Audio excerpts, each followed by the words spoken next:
Oke, selamat datang ke Teh Tarik Podcast. TV Teh Tarik, lupa. TV Tapi Teh nama lah Tarik jadilah juga tuh. apa?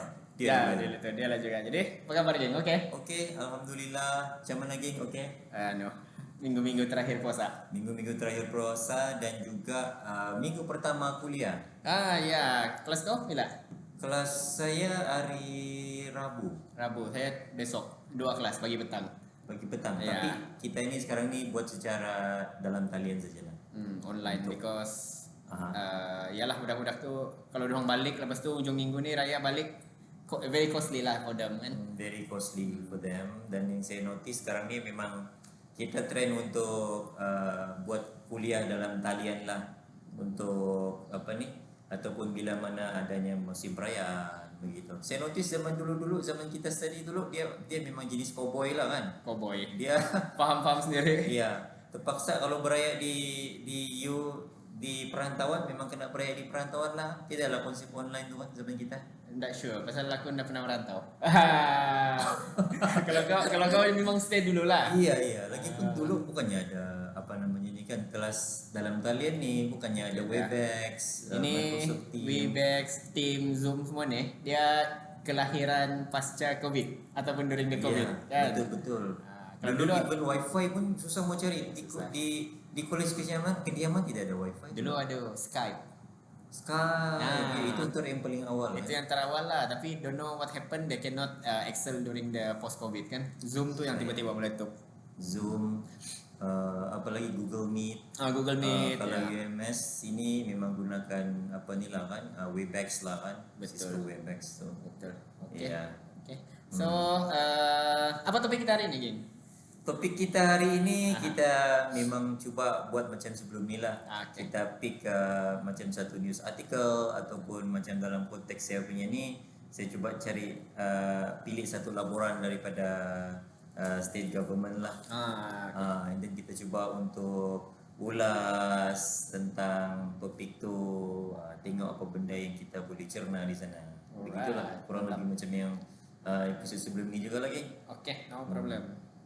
Ya, Oke, jadi kita- geng, macam mana, apa topik-topik yang ingin diulas? Oke, so untuk pertama nih topik pertama nih saya sambung lagi pasal tuh kita punya keadaan global lah, keadaan semasa di mana apa sudah nama itu lupa sudah, perang di Iran yang dilihat macam tiada way out.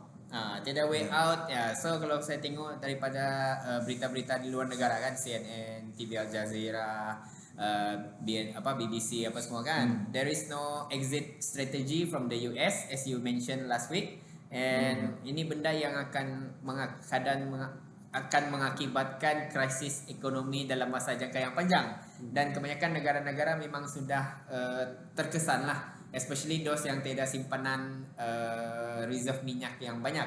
Jadi untuk Malaysia, Perdana Menteri kemarin datang UMS, berbuka puasa kan di sini. Di mana? Di masjid? Di KP berapa tuh, I'm not sure. Tapi cuma top management yang dijemput lah, kita orang biasa ada dijemput.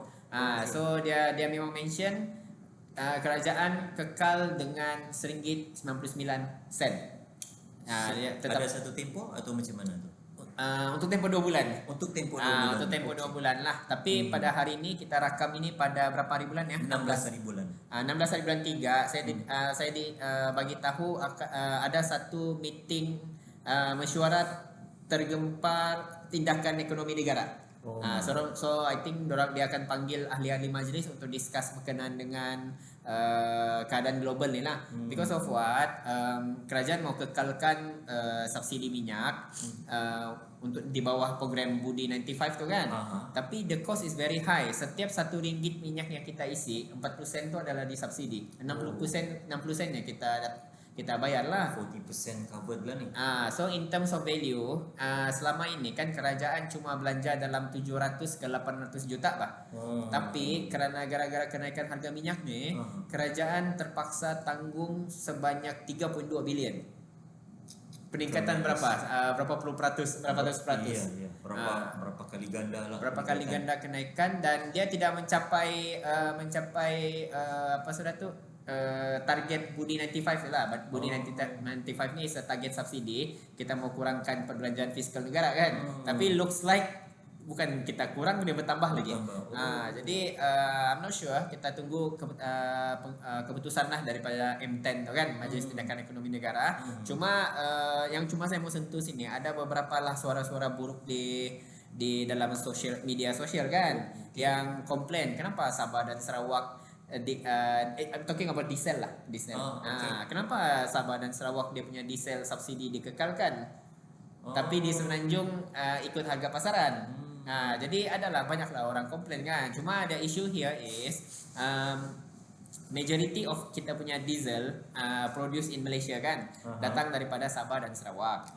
Okay, tapi kita punya consumption only 10% for the total consumption of our Malaysia bah. Jadi kita punya penggunaan sangat sedikit lah. Jadi ada reason kenapa kerajaan kekalkan subsidi itu untuk orang Sabah dan Sarawak. Sebab kedua juga, I think because of kita punya road conditions lah. Kita kan jalan di bulan. Keadaan kita kan jalan di bulan. Jadi yang macam saya pernah mention dulu kan, 5 km di Sabah Sarawak berbeza dengan 5 km di Semenanjung Malaysia apa? Betul. Kita punya jalan liku-liku, pusing kiri, pusing kanan, turun naik, turun bukit. Betul, elak lubang sana, elak lubang sini, terkena lubang di tengah-tengah jalan raya tu. Pecah tayar. Belum lagi terlalu jam, overheat kereta apa semua. So that's why we use the diesel untuk kurangkan masalah ni lah. Banding di Semenanjung semua highway, well maintained punya jalan raya. Jadi jalan pun lurus saja. Tidaklah banyak bukit-bukit bukau ni kan. So I think that's the reason lah kenapa kerajaan mengekalkan subsidi untuk Sabah dan Sarawak, and I really appreciate this action lah untuk sebagai orang Sabah dan Sarawak lah. Iya, betul. Iya, saya setuju juga tu geng. So di sini menunjukkan bagaimana kerajaan dia faham tentang keadaan sosioekonomi di Sabah ni dan Sarawak lah, yang masih lagi memerlukan bantuan sedemikian lah. Kalau tidak adanya bantuan diesel, subsidi diesel begitu, mungkin kita akan menghadapi kesukaran untuk masyarakat Sabah dan Sarawak. Dan the reason why kenapa dia tidak boleh buat untuk seluruh Malaysia sama seperti Sabah dan Sarawak disebabkan oleh bebanan yang terlampau tinggi lah kan, saya rasakan. Betul. Sebab 90% you imagine how many billions yang kerajaan terpaksa cover kan. So dia akan memberikan kesan yang tidak baik dari segi belanjawan negara lah, kedudukan keuangan kerajaan. Jadi yang apa yang berlaku bila kita putar balik dengan keadaan yang berlaku di Iran sekarang ini, jadi dia punya perkembangan terbaru tu macam mana tu in terms of oil price? Sebab sebelum ni geng ada sebut sebelum perang ataupun konflik di Iran itu bermula, harga oil per barrel di bawah 100 USD. 70 USD. So sekarang ni above 100 berapa? Masa yang last week kita buat tu 118. Sekarang dia jatuh baliklah. Mula-mula dia jatuh pergi 80. Dia jatuh pergi 80 because kebanyakan negara-negara ni kan diorang keluarkan diorang punya emergency supply sebanyak 400 juta tong kah among countries ni. Tapi setelah oil yang refineries kan, ada few tempat yang dibom kan, naik balik pergi 100. So sekarang dia trading about 100 and 205 lah. So artinya memang bukan lagi speculated, memang sudah 200. 100 to 105. 105. So 105 billions lah. Sebab ada yang saya dengar yang satu speculation bahawa harga minyak global ni dia dijangka untuk mencapai 200 USD per barrel. Maybe, we don't know. I cannot imagine the impact to our economy lah kalau benda tu berlaku. Totally in crisis lah. Totally in crisis. I think not only Iran, US and or Israel or any other Gulf countries kan. I think whole world will suffer kalau harga minyak 200 per barrel. Memang I'm not sure, I don't know what will happen lah. Because last time the highest is 140 something. Iya. Memang time tu, yang sekarang pun saya dengar banyak harga flight semua mahal. Ya, betul. So macam kalau saya tidak silap baru-baru ni apa, Asia ke ataupun apa tu yang keluarkan statement bahawa diorang terpaksa revise diorang punya apa surcharge itu. Fuel charge ke? Disebabkan oleh kenaikan harga minyak tu lah.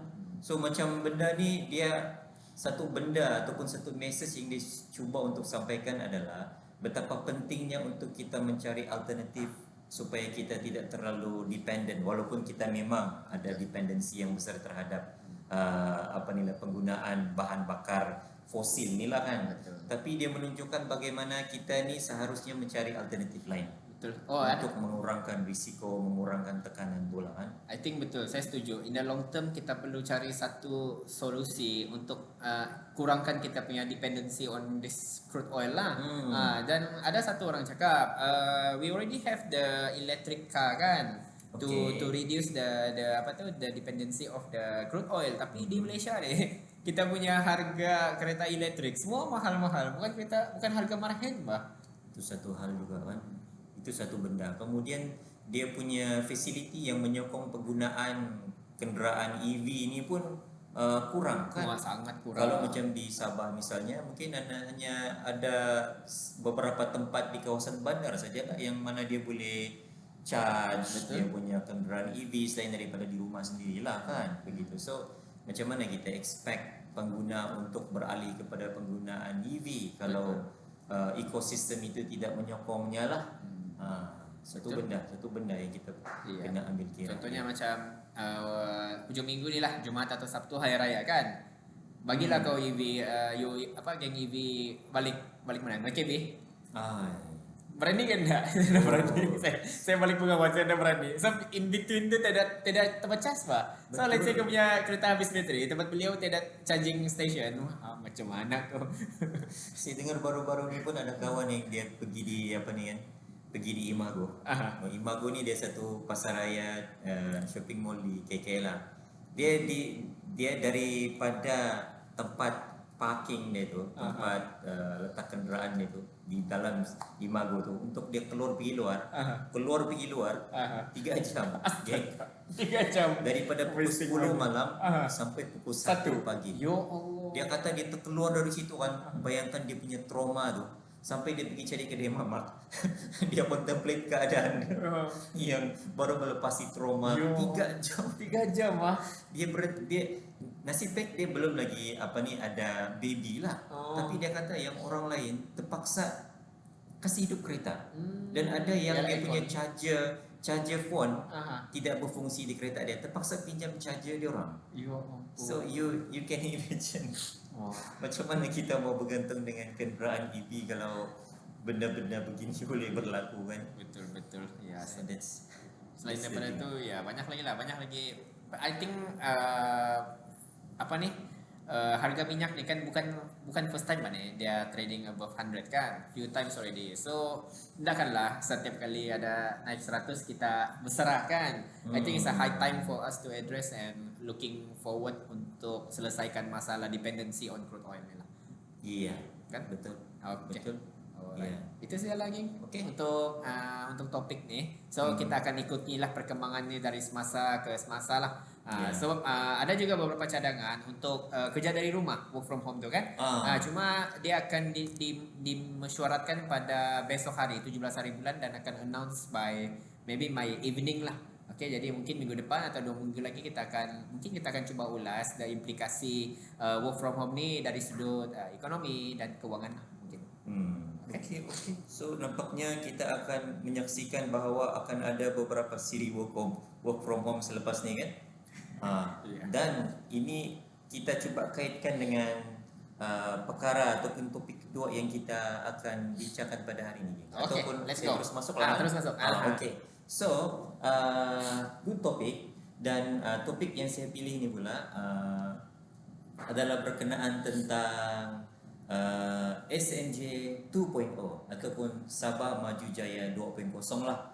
Ini dia beralih sedikit daripada apa yang berlaku keadaan semasa ni berkenaan tentang konflik di Iran, bagaimana dia mempengaruhi ekonomi kita. Tapi yang ini pun dia bercerita tentang maslahat ekonomi negeri Sabah lah, iaitu SMJ 2.0 yang merupakan lanjutan daripada SMJ 1.0 yang berakhir pada tahun lepas 2021 hingga 2025. Dan untuk SMJ 2.0 ni pula, dia ada beberapa perkara yang mungkin kita boleh highlightkan lah. Yang pertama sekali adalah berkenaan tentang tonggak, 4 tonggak strategik pembangunan negeri yang dibahagikan kepada Sabah First, Sabah Prosper, Sabah Forward dan juga Sabah United. Sabah United macam nama kelab bola sepak saja. Tapi salah satu daripada 4 tonggak SMJ 2.0, dan setiap satu ni dia ada inisiatif dia tersendiri. Contohnya macam Sabah First tu, antara inisiatif dia ataupun antara matlamat dia adalah untuk memberikan keutamaan dan peluang kepada pengusaha-pengusaha tempatan untuk terlibat sama dalam aktiviti ekonomi dan peluang pelaburan yang dibawa melalui pelaburan FDI ataupun pelaburan antarabangsa lah itu. Kemudian selain daripada tu, poin yang dia highlightkan juga dalam SMJ 2.0 ni geng adalah berkenaan tentang penyelesaian masalah infrastruktur Sabah ni yang sentiasa berlanjutan. Dia suka repeat order geng.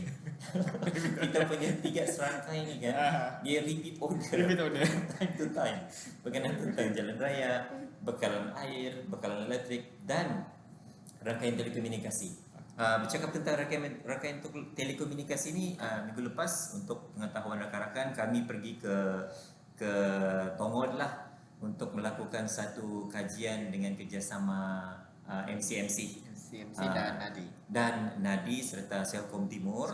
So kami mengenal pasti kawasan-kawasan yang mana adanya talian telekomunikasi tetapi kurang dari segi kemudahan yang lain. Contohnya macam yang minggu lepas tu kita pergi kawasan yang mana dia tidak ada bekalan air dan jalan raya yang kurang kurang memuaskan lah, sebab kawasan tertentu memang jalan yang gravel ataupun menggunakan batu kelikir begitu.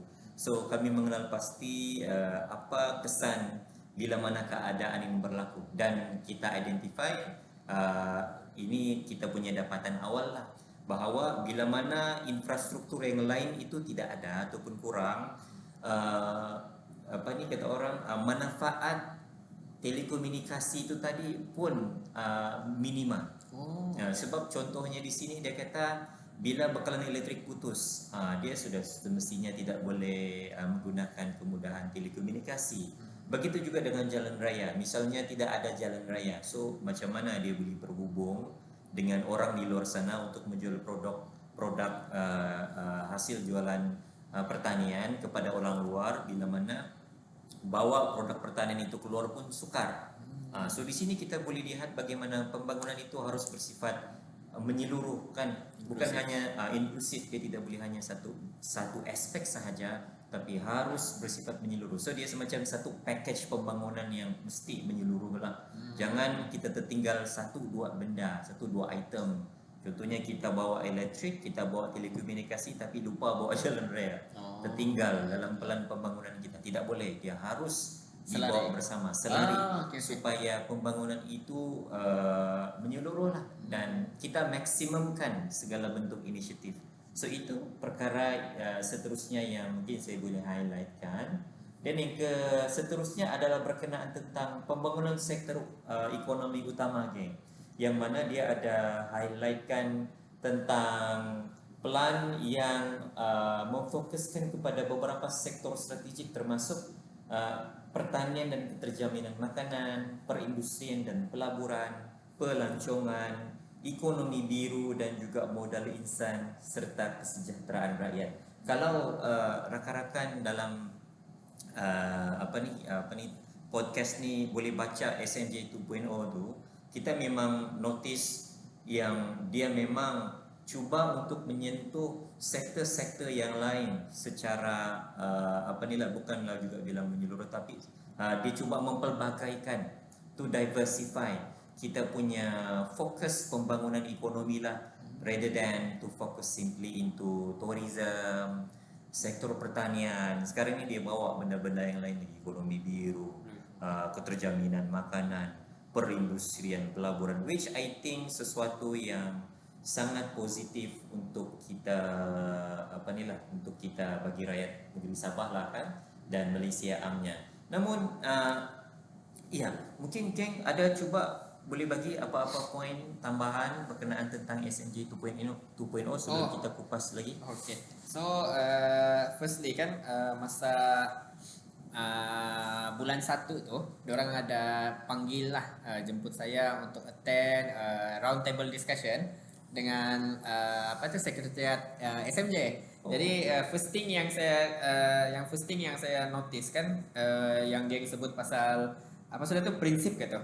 Prinsip dan tonggak SMJ itu Sabah Sabah first semua ni kan. So ini menurut the CEO of the SMJ Datuk Rosmadi, dia ambil semua slogan parti-parti politik regardless of the government dan juga opposition. Dia ambil saja semua pasal which is betul jugalah dia cakap saya ambil dia semua inisiatif daripada pihak kerajaan maupun pembangkang pasal dua-dua mau buat yang terbaik untuk Sabah.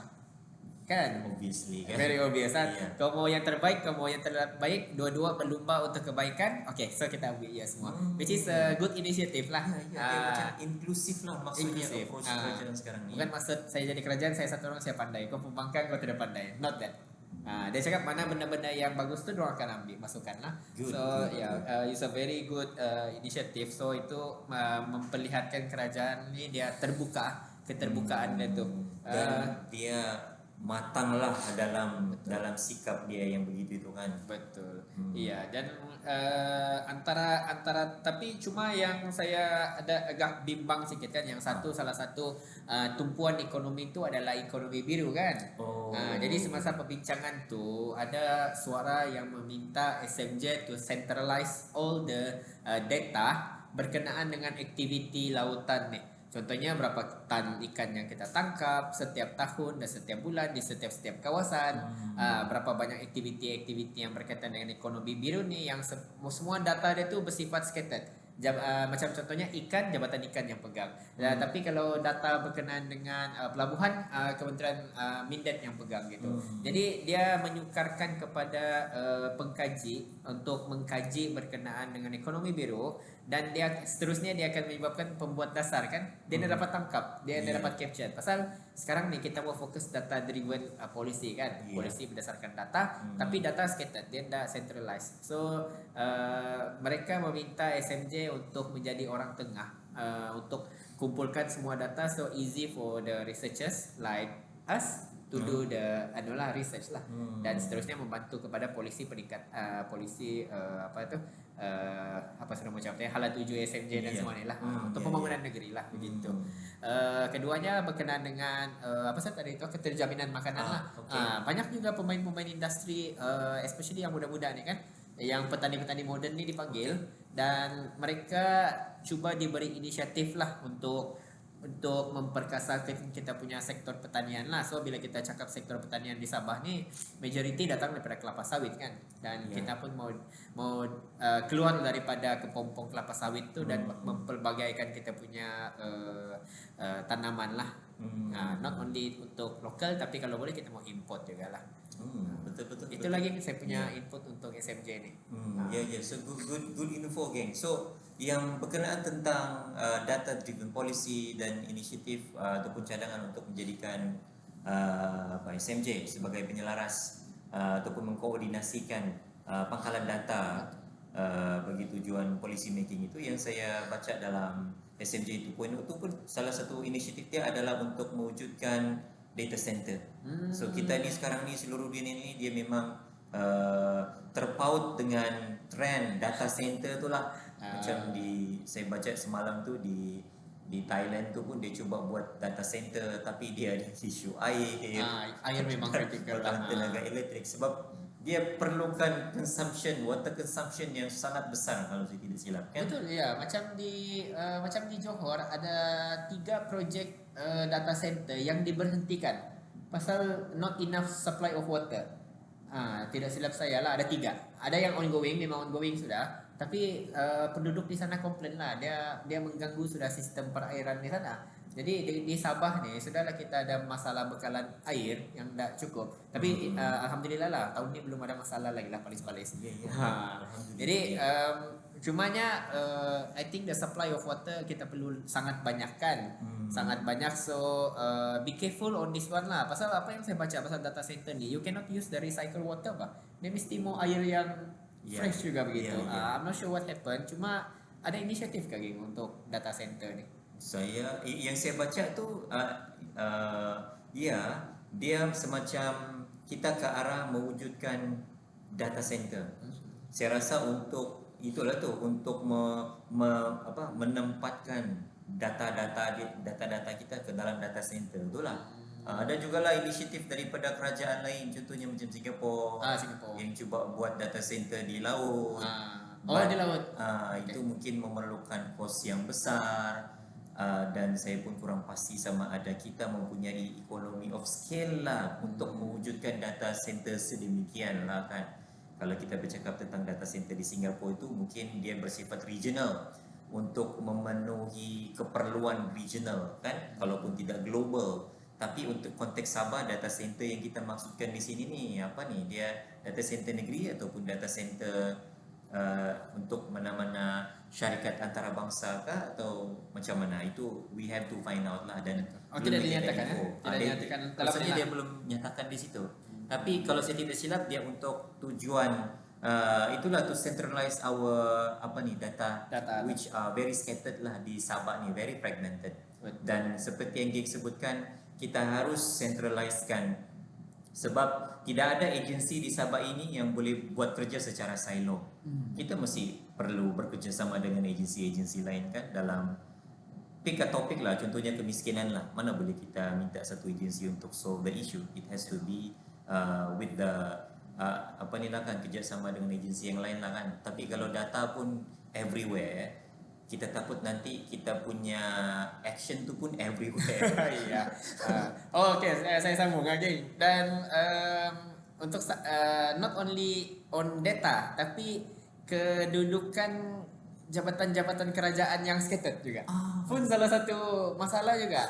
Dia cakap kalau saya mau apply license, saya perlu pergi A. Kalau saya mau apply, lepas tu saya mau apply apa sudah nama dia tu, macam geran apa semua kan, dia perlu pergi ke B, C dan D. Kalau kau punya projek tu kau buat di Tawau, kau mesti pergi Majlis Daerah Tawau begitu untuk apply semua. Tapi apply license kebenaran apa semua daripada apa sekitaran apa, pergi KK pula. So benda ni macam orang punya suggestion lah, dia suggest kita bolehkan ada satu center, business center kah atau jabatan center lah gitu. So seakan-akan macam UTC. Di mana kita simpan sebuah jabatan kerajaan tu di sebuah satu tempat untuk memudahkan pihak swasta berurusan. Pasal kita perlu tahu kita punya engine ekonomi ni sebenarnya digerakkan oleh pihak swasta. Dia the one who doing the business and they are paying tax and macam-macam lagi lah untuk income dan income kepada kerajaan kan. Jadi kita seharusnya permudahkan orang punya urusan lah. Sometimes ada itu dia complain setengah pejabat daerah cuma terima cash saja untuk payment. Dikala kita semua pakai QR, digitalization dan semua kan. Ada satu saya mau sebut lah, Majlis Daerah tu dia cakap saya buat payment dia cakap mesti mau cash.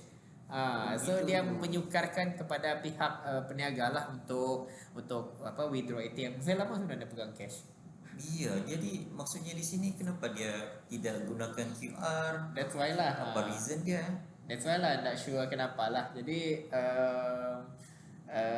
keperluan untuk centralize tu lah, untuk satu tempat tu sangat penting lah pada saya. Memudahkan. It's a high time lah. Mungkin dia boleh lah mula-mula dia buat lah dia punya projek rintis di kawasan-kawasan regional level lah, macam KK, Tawau, Sandakan, Kudat satu kan.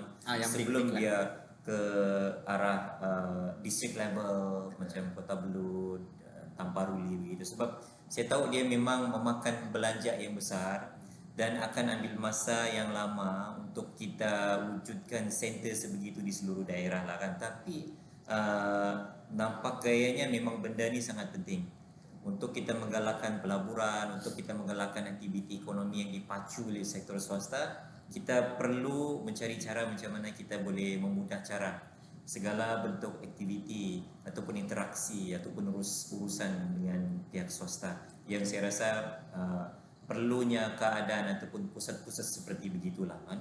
Betul setuju. Macam even kalau saya boleh kongsikan pengalaman kalau kita berurus niaga untuk buat bukan berurus niaga tapi buat research tu pun kan kadang-kadang kita terpaksa pergi dari satu tempat, kita pergi pejabat daerah dan lepas tu kena pergi majlis daerah, lepas tu kena pergi lagi satu mana-mana lagi bahagian jabatan kerajaan. Itu kita dengan kemudahan yang ada pada kita, I cannot imagine lah kalau misalnya warga miskin kan yang memohon sesuatu bantuan yang mungkin tidak hanya boleh dibantu oleh satu agensi tetapi juga agensi yang lain, tapi terlepas sebab sukar untuk dia pergi sini dan sana kan bagi mendapatkan bantuan tambahan. Ya. Okey. So kalau bercakap tentang SMJ juga kan geng, selain daripada apa yang geng sudah sebutkan tadi lah kan, antara poin yang mungkin kita boleh perincikan dalam SMJ 2.0 adalah perkenaan tentang sektor ekonomi tidak formal. Sebab itu antara bagi saya antara poin yang tidak dibincangkan ataupun di-highlightkan secara eksplisit. Mungkin dia bersifat implisit ataupun bersifat berlapik tetapi tidak secara jelas lah. Sebab kenapa saya rasakan sektor tidak formal ni penting untuk negeri Sabah adalah disebabkan oleh demografi Sabah ni yang kata orang yang menyebabkan kita banyak bergantung kepada sektor tidak formal. Sebab berdasarkan data daripada DOSEM, berdasarkan data daripada DOSEM, di sini kalau saya boleh sebut 3.74 juta penduduk adalah penduduk Sabah adalah seramai 3.74 juta orang dan 1.04 juta daripadanya adalah bukan warga negara. Wah, satu perempuan. So artinya bukan warga negara 1.043 juta ni confirm 90% ekonomi tidak formal lah kan, ekonomi tidak formal. Selain daripada itu juga over 3 million ataupun roughly 3 million Sabahan, orang Sabah ataupun rakyat Sabah ni 70% daripadanya, ini menurut anggaran DOSEM lah, 70% daripada jumlah penduduk adalah tenaga buruh. So 2 million something. And then kebiasaannya 21% daripada keseluruhan tenaga buruh itu adalah pekerja tidak formal ataupun bekerja dalam industri tidak formal. So maksudnya di sini kalau kita contoh kita tambah pekerja tidak formal, penduduk Sabah di negeri Sabah dan juga penduduk bukan warga negara yang rata-ratanya tidak formal, lebih 1 juta penduduk di Sabah ni ataupun orang yang berada di Sabah ni menjalankan aktiviti tidak formal.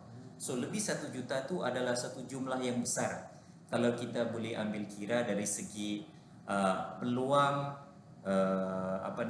peluang kutipan hasil kerajaan yang kita terpaksa lepaskan, dan begitu juga peluang-peluang bantuan yang kita boleh berikan kepada pekerja tidak formal yang tidak mendapat bantuan disebabkan oleh perniagaan pekerjaan itu tidak didaftarkan ataupun tidak diformalkan.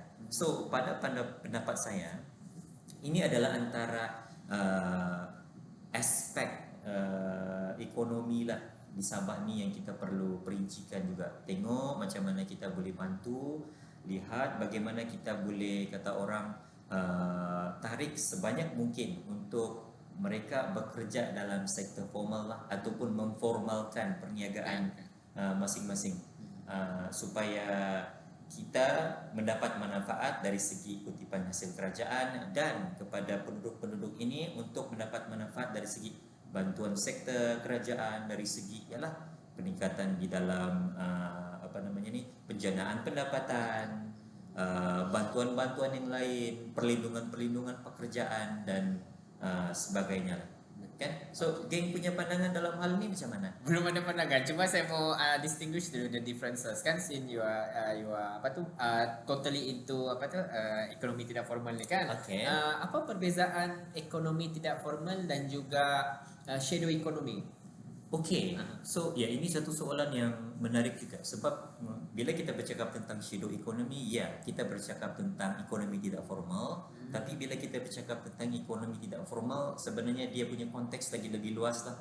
So shadow economy is for me lah kan is a subset of ekonomi tidak formal. Sebab kalau shadow economy ni dia melibatkan perniagaan yang tidak didaftarkan, contohnya macam apa ni yang bekerja ataupun mengusahakan sebarang bentuk perusahaan di kawasan kampung, tukang jahit macam yang geng sebutkan tadi kan, tukang penyet pokok kelapa, gitu macam jual apa air balang besar-besar jual air balang di tepi-tepi jalan, tepi jalan, jual nasi lemak tepi jalan. nasi lemak, so pisang goreng, ini semua ekonomi tidak formal lah, dan dalam bentuk shadow economy. Tapi selain daripada itu juga ada juga industri yang mana dia perusahaan itu formal, tetapi sebahagian daripada pekerja itu tidak formal.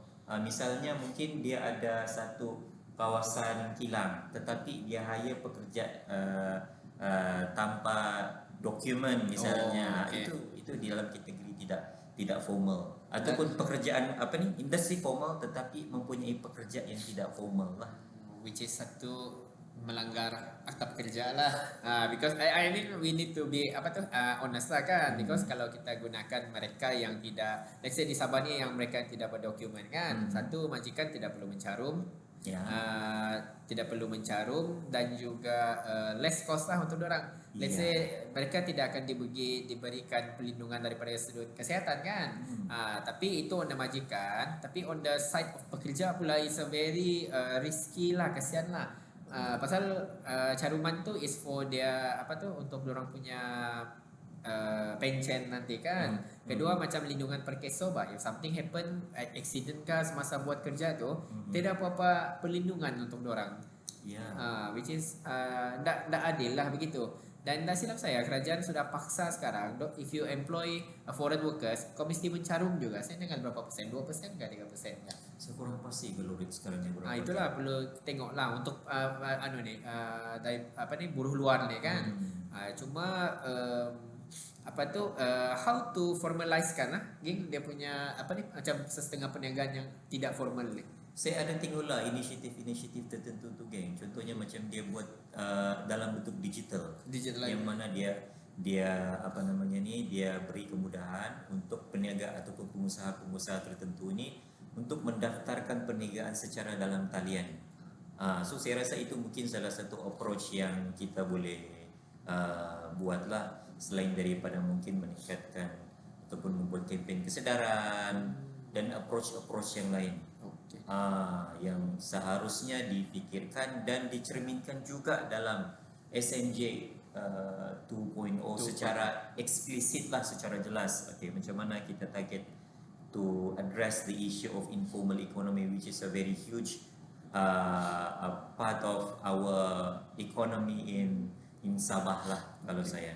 So sebelum saya terlupa kan, kadang-kadang maksudnya kan ekonomi tidak formal ni adalah cash based businesses mana kan, di mana kerajaan tidak dapat tangkap itu aktiviti ekonomi itu. I.e. dah dapat something lah daripada sudut tax kah, cukai kah apa. Mungkin betul ada orang cakap kita orang mau elak cukai apa kan, tapi kita ni semua rakyat Malaysia yang bertanggungjawab kan, kita akan contribute something to the government lah. Cuma mungkinlah kenapa kerajaan, saya tengok sini daripada SMJ dan juga ekonomi madani ni kan, dia menekankan itu digital ekonomi tu. Bila kita tekankan tu digital ekonomi dan kita digitalizekan kebanyakan perniagaan yang ada, especially yang tidak formal ni kan, dia akan formalize automatically formalize the businesses. True. Betul ke tu? Ya. Saya rasa itu antara inisiatif yang kerajaan patut laksanakan lah. Dan it's a high time juga untuk kerajaan negeri lah, for me lah kan, untuk cari cara macam mana kita boleh identify the real size of informal economy di Sabah ni. It's a very Kenapa benda ni penting? Kenapa penting untuk kita identify the real size of Sabah punya informal economy adalah supaya kita boleh kenal pasti berapa sebenarnya potential tax collection yang kita lepaskan disebabkan oleh, ialah dia tidak direkodkan. Sebab macam contohnya lah kan tadi kan kita ada sebut lebih daripada 1 juta penduduk yang berada di Sabah ni bekerja dalam sektor tidak formal. Kita senang saja, misalnya lah kan kita multiply dengan jumlah pendapatan minimum, walaupun mungkin sebahagian mereka ni memang tidak mencapai jumlah gaji minima itulah, which is what 1,700 kan. 1,700. So 1 million times 1,700 sudah 1.7 billion. Banyak of economy yang manfaatnya banyak tapi kita tidak tap, sama ada dalam kacamata kerajaan dan juga dalam kacamata penduduk tempatan ni. Okey. So bila geng masukkan dalam bentuk figure kan, nampak dia punya sangat besar. So kalau 1 million, let's say semua 1 million ni bekerja di sektor formal, dapat gaji minima 1,700. The amount is 1.7 billion per month. Maksudnya kerajaan sudah kehilangan 170 to almost 200 million on the caruman EPF. You see, betapa sayangnya kalau kita tidak cater that or address that topik kan. Ya, betul. Tapi ada dalam SMJ kan informal economy? Dia mungkin secara implisit mungkin tapi secara eksplisit saya kurang pasti. Tapi boleh di-highlight kan. Sebab kita kan ada revision dan sebagainya. So boleh dicerminkan lah perkara tu. So saya setuju. Mungkin geng perlu teruskan keminatan tu dalam sektor sektor tidak formal ni to push the government to give spotlight, highlight semua light on this issue. Betul. Nice. So itu saja geng daripada saya. Mungkin geng ada mau close ke apa ke? Itu sajalah untuk hari ini. Mau bincang? Baiklah. I think saya rasa agamlah kita punya style dia kan. We are going to discuss about small issues per episode. Mungkin satu episode kita discuss 2 topik. Ataupun kepada penonton di luar, kalau lah ada topik yang kamu minat untuk tahu, especially on Sabah ni, type dekat komen tu, kami akan cuba tengok tu topik dan kita akan cuba kupas lah itu topik kan. Not only for you and for us, tapi kalau boleh untuk semua satu Sabah lah.